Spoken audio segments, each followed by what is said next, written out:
Salam sepak bola, teman-teman netizen atau warganet. Selamat tahun baru 2023. Semoga menjadi tahun yang lebih baik, sehat, dan bahagia untuk kita semua.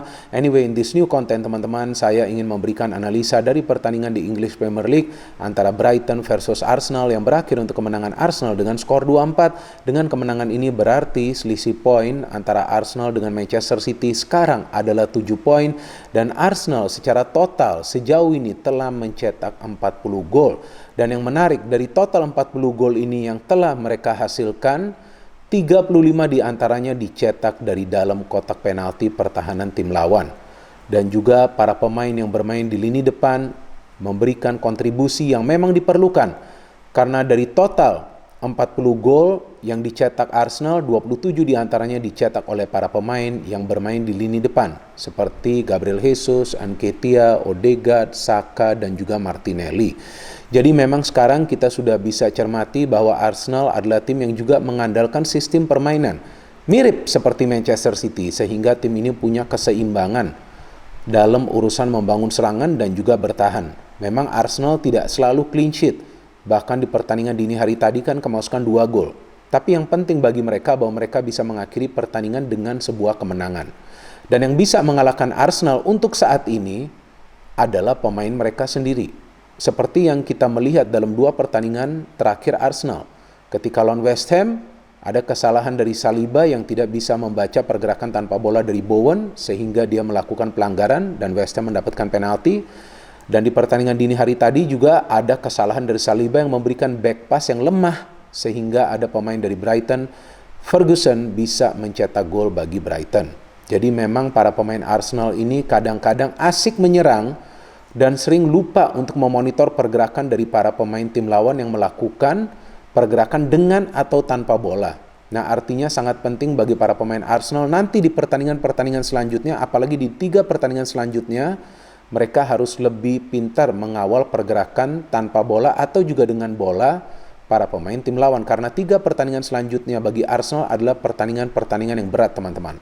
Meskipun target dari Arsenal seperti yang sama-sama kita tahu bukanlah untuk menjadi juara. Benar kan teman-teman, target mereka adalah untuk bisa menyelesaikan musim kompetisi ini dengan berada di zona 4 besar agar bisa kembali bermain di Champions League. Tapi kalau bisa menjadi juara, mengapa tidak? Dan menurut saya ya Arsenal layak menjadi juara dari English Premier League musim ini. Karena teman-teman juga bisa melihatlah kehebatan dari para pemain Arsenal ketika mereka menyusun serangan. Sulit banget bagi para pemain tim lawan untuk menebak arah serangan dari Arsenal. Karena ada begitu banyak pemain yang bisa melakukan pergerakan dengan atau tanpa bola. Jadi jika kita perhatikan form dari Arsenal, teman-teman, bahwa mereka adalah tim yang konsisten pertama-tama dalam urusan mencetak gol. Jadi ketika tim itu konsisten untuk mencetak gol, tentu mereka punya peluang lebih besar untuk memenangi sebuah pertandingan. Sama nih seperti City nih. City ini kan konsisten dalam urusan mencetak gol. Cuma memang kadang-kadang juga City, para pemainnya sulit untuk mengkonversikan peluang-peluang yang mereka dapat. Ini beda nih dengan Arsenal. Arsenal ini para pemainnya bisa jauh lebih baik melakukan finishing. Jadi ketika finishing dari para pemain ini sudah jauh lebih baik, tentu itu akan memungkinkan tim tersebut untuk meraih kemenangan secara konsisten. Karena dalam 10 pertandingan terakhir, Arsenal tidak terkalahkan loh teman-teman. Dan dari 10 pertandingan tersebut, Arsenal bisa meraih kemenangan 9 kali. Artinya apa? Winning ratio mereka sangat tinggi musim ini. Kenapa? Karena mereka produktif, meskipun belum seproduktif Manchester City, kan beda beberapa gol saja, tapi sudah bisa mencetak 40 gol pun menurut saya sekarang sudah sangat amat bagus. Ini Arsenal yang berbeda jauh daripada musim lalu, apalagi musim sebelumnya lagi. Jadi kalau kita perhatikan musim ini, Arsenal memakai sistem permainan yang mengandalkan passing, pressing, dan juga positioning dari para pemain. Sehingga memang kita bisa melihat beberapa kali para pemain Arsenal itu selalu berada dalam posisi yang menguntungkan, padahal kotak penalti pertahanan tim lawan itu dipenuhi oleh para pemain tim lawan. Sehingga para pemain Arsenal itu bisa lebih sering mencetak gol dari dalam kotak penalti pertahanan tim lawan. Nah, jalannya pertandingan dini hari tadi bisa kita lihatlah berat sebelah di menit-menit awal kan. Karena di 10 menit pertama memang Arsenal yang banyak mendapatkan peluang. Seharusnya minimal mereka sudah bisa mencetak 2 gol lah.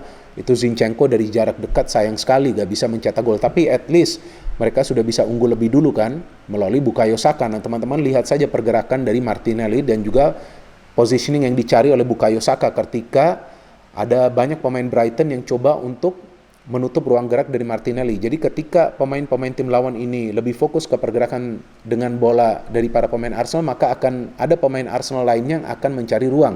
Sehingga ketika Martinelli shoot, ternyata bola itu terarah ke Bukayo Saka yang bisa melakukan finishing. Brighton baru mendapatkan peluang setelah menit ke-15, tapi ya memang ketika Ramsdale ini lagi on fire ya gak gampang juga untuk membobol gawangnya ya teman-teman ya. Walaupun dia kemasukan 2 gol, tapi dia juga melakukan 3 penyelamatan yang krusial sehingga menggagalkan Brighton untuk mendapatkan poin di pertandingan ini. Dan Brighton ini juga bukanlah tim papan bawah kan teman-teman. Kita tahu ini adalah tim yang bisa menyulitkan tim-tim besar lainnya, apalagi ketika mereka bermain di kandang sendiri.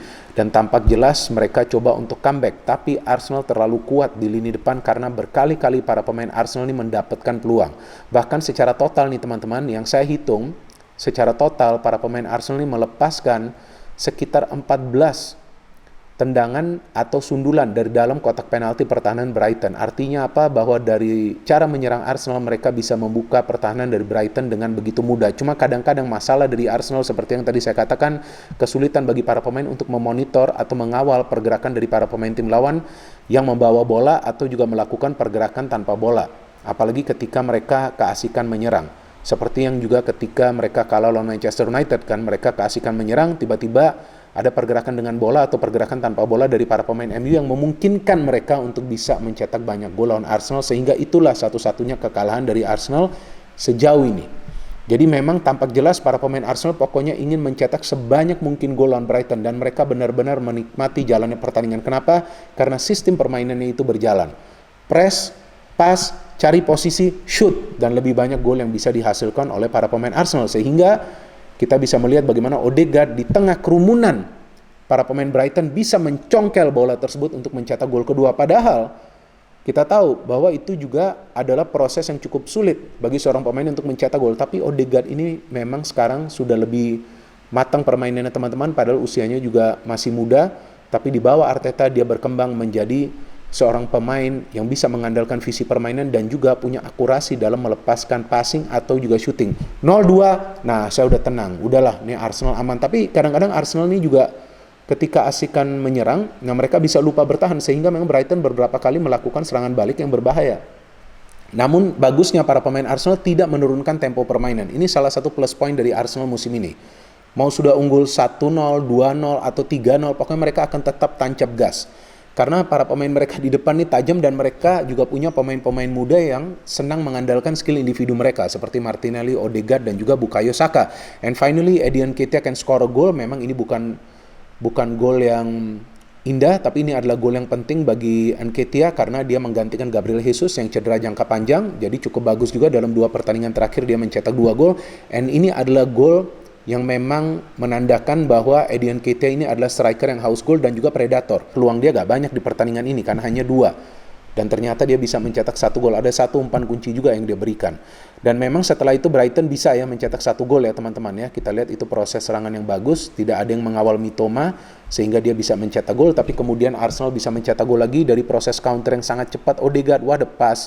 Dan Martinelli kalau sudah berada dalam situasi seperti itu one on one kemungkinan besar dia akan mencetak gol 1-4. Nah saya udah tenang, udah nih pasti menang. Tapi deg-degan juga ketika Saliba itu ada melakukan kesalahan kan, back pass yang lemah dan Ferguson bisa mencetak gol dan ada gol dari Mitoma yang dianulir karena memang dia berada dalam posisi offside.